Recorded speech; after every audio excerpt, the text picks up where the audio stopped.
This is a list of anatomical terminology that you're going to have to remember and memorize. I'm not going to go over all of these different terms, but I do want to explain something to you.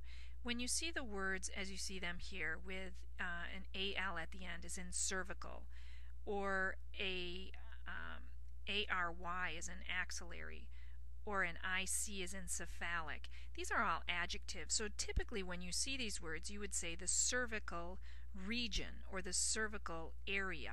So it's an adjective and it's usually followed up by region or area. If you were to look at these words and you just wanted to use them as the noun, then you would see different terminology such as cervicis, or you would see axilla. And so this is the different terminology. These are the nouns, and then you wouldn't use the term region or area after that. Throughout this semester, you're going to be using these terms sort of synonymously. So acromial area would also be the acromion, and the olecranal area would be the olecranon. The lumbar area would be the lumbus. The gluteal area would be the gluteus. The popliteal area would be the popliteus. And so you're going to have to memorize those terms either as an adjective or as a noun. Okay, I also want to go over the body cavities with you. There's two major body cavities. One is the ventral body cavity and the other is the dorsal body cavity. The dorsal body cavity are the spaces that surround the brain and the spinal cord. So we're looking at the cranium and then the spine, which house the dorsal body cavities. But we're not going to focus on those. We're going to just kind of focus on the ventral body cavities. The ventral body cavity contains two major cavities. One is the thoracic cavity and the other is the abdominal pelvic cavity. The thoracic cavity is the cavity that's superior to the diaphragm and contains the lung cavities, which are the pleural cavities, and also the space in between the lungs, which is called the mediastinum. And within that mediastinum is another cavity which is called the pericardial cavity, which surrounds the heart. The abdominal pelvic cavity has one large peritoneal cavity, and that peritoneal cavity contains two subdivisions. One is the abdominal cavity and one is the pelvic cavity. The abdominal cavity contains many of the digestive organs and glands, and the pelvic cavity contains the urinary bladder, reproductive organs, and the last part of the digestive tract. Let's take a look at those. The ventral cavity again contains two pleural cavities. Each one of those pleural cavities contains the lung, so there's a right pleural cavity and a left pleural cavity. In between the two pleural cavities is a space that's called the mediastinum. And within this mediastinum area are some major structures such as the esophagus and the trachea and some of the major blood vessels coming off of the heart. And also within the mediastinum area is the pericardial cavity. And the pericardial cavity is the cavity where the heart is found. So those are the things that are in the mediastinum area.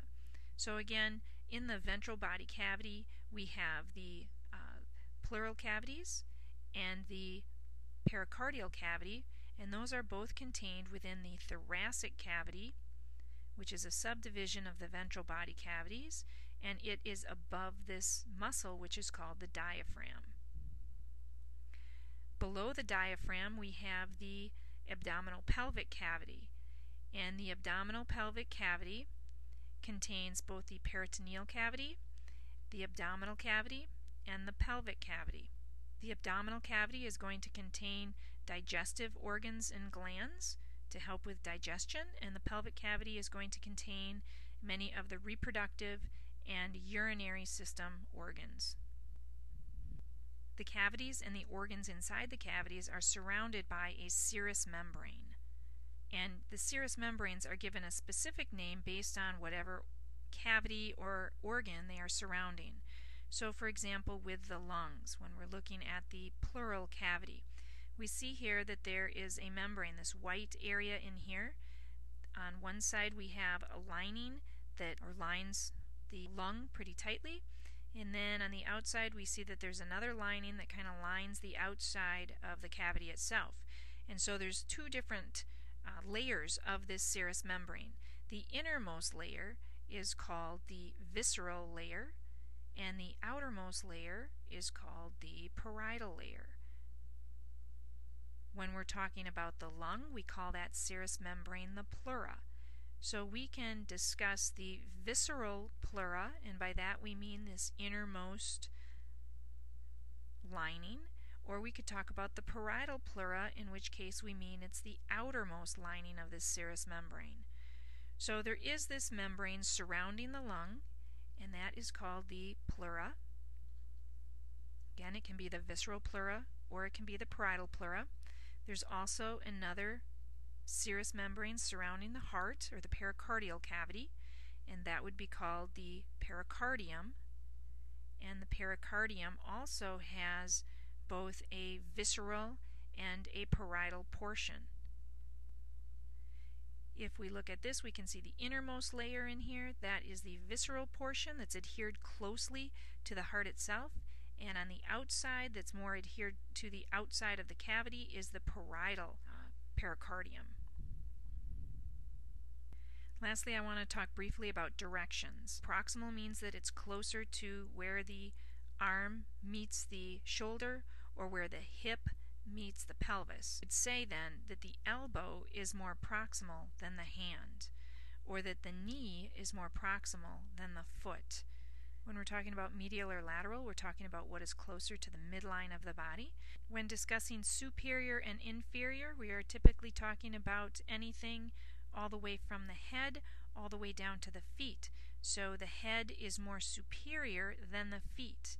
However, when we're talking about cranial or caudal, we're typically only talking about the skull down to the tailbone. So we would say that the tailbone is more caudal than the skull.